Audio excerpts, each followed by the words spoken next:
হয়তো আমার নাটকগুলো ওইভাবে সারা ফেলতে পারে নাই, যার কারণে আমি হয়তো মিডিয়ার সামনে আসতে নিজেকে ওইভাবে উপস্থাপন করতে পারি নাই, জন্য পারে নাই। কিন্তু ইনশাল্লাহ আশা করি আপনারা যদি আমার পাশে থাকেন, আপনারা যদি আমাকে সহযোগিতা করেন, আমার যে ভালো ভালো প্রজেক্ট এগুলো যদি আপনারা সমাজের সামনে তুলে ধরেন, ইনশাল্লাহ একসময় আমি ঠিকই সবার ভালোবাসা আমি পাবো। কিন্তু আমি ফেসবুকের মধ্যে যখন আমি প্রথম আমার কিন্তু একটা সিনেমা 70% কাজ শেষ করে আমি যে কোনো কারণে সিনেমাটা বন্ধ করে দিয়েছি।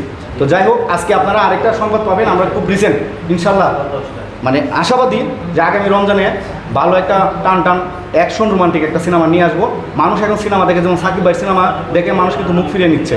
তারা বলছে কি যে সিনেমার ভিতরে গল্প নাই, সিনেমার ভিতরে মেকিং নাই। তো আমি মনে করি বাজেট হাই হলেই যে ভালো কিছু হয় এটা কিন্তু বিষয় না। বিষয় হচ্ছে আপনার মনের ভিতরে থাকতে হবে যে আমি ভালো কিছু করবো সমাজের জন্য। আপনি শূন্য থেকেও অনেক ভালো কিছু করতে পারেন, সেইটাই আমি করে দেখাবো ইনশাল্লাহ।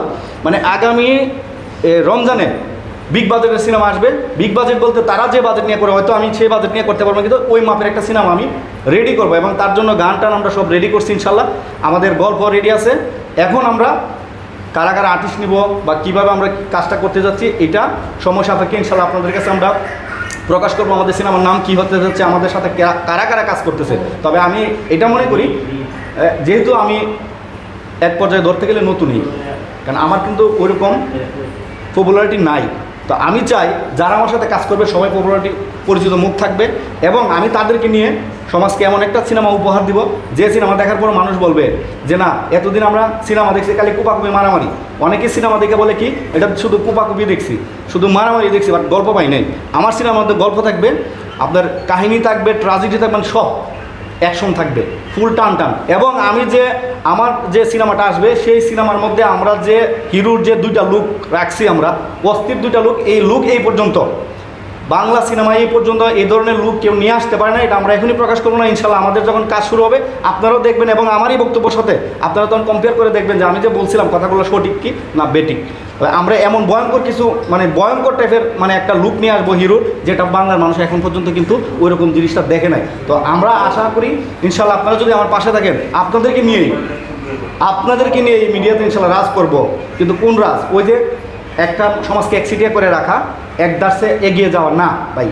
কখনো একা হিরো হওয়া যায় না, কখনো একা সমাজকে বদলানো যায় না। সমাজকে বদলাইতে গেলে আপনার সাথে 10টা মানুষ লাগবে। তা আমি মনে করি আপনার সাংবাদিক ভাইরা যারা আছেন সবাইকে আমি ধন্যবাদ জানাই। সবাই আমার পাশে থাকবেন শুধু ইনশাল্লাহ।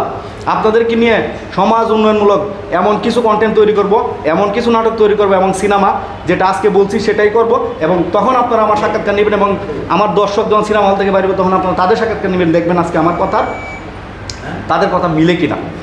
আপনার কাছে একটু প্রশ্ন রাখতে চাই, সেটা হলো আপনি একজন নিজেই প্রডিউসার। দেখ, সুন্দর একটা প্রশ্ন করছেন। যে জিনিসটা আপনি প্রশ্ন করছেন সেই জিনিসটা আমিও শুনতে পাই।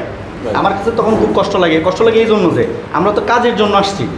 তবে হ্যাঁ, একটা কথা বলি, যেটা বলছেন এটা কতটুকু সত্য কতটুকু মিথ্যা সেটা আমি জানি না, কারণ এই বিষয়ে আমার চোখে এখন পর্যন্ত আমি কাউকে দেখি নাই। আর আমি যে প্রোডাকশনগুলো করি, আমার প্রোডাকশনগুলো সবসময় মানে সূক্ষ্ম রাখার চেষ্টা করি। আমার প্রোডাকশন ওই ধরনের কোনো, আপনি যে কথাটা বলছেন যে গিভ এন্ড টেক, আসলে গিভ এন্ড টেক মানেটা কি আমি এটা নিজেও জানি না এখন অবধি পর্যন্ত। ওই গিভ এন্ড টেকের জিনিসটা আমি বুঝি না, ওই জিনিস আমি যাইতে চাই না। আমি ভাই মফস্বল এলাকার থেকে আসছি, মফস্বল এলাকার একটা সন্তান। আমি একটা জিনিসই বুঝি, আমি যদি ভালো থাকি তাহলে পুরো জগৎ কিন্তু ভালো থাকবে। এবং আমি ধরেন আমি ছোটো